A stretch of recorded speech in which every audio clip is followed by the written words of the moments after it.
Welcome to Pindar Poetry. We hope you learned something new. Start with 1 cup of cold whole milk, 2 large scoops, about 150 g of ice cream, and 1 tablespoon of sugar. Choose whole milk for creaminess or 2% for a lighter shake. Plant milks work, but change the flavor profile. Add 1/2 cup of fruit or 2 tablespoons of cocoa for flavor, or 1 ounce of peanut butter if you prefer nutty notes. Use 1 cup of ice or 4 ice cubes if you want a thicker texture. Measure precisely to keep consistency predictable each time.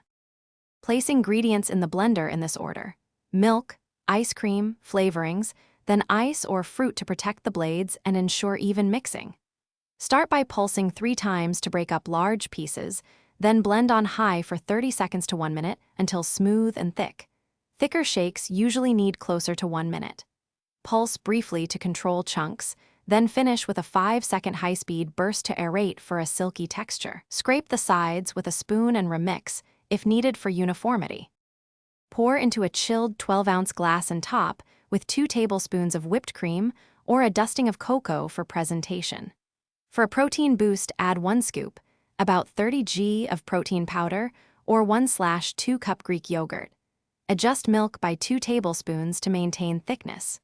For dairy-free desserts, use coconut ice cream and almond milk at the same ratios. Store leftovers in an airtight container in the freezer for up to 24 hours and remix before serving.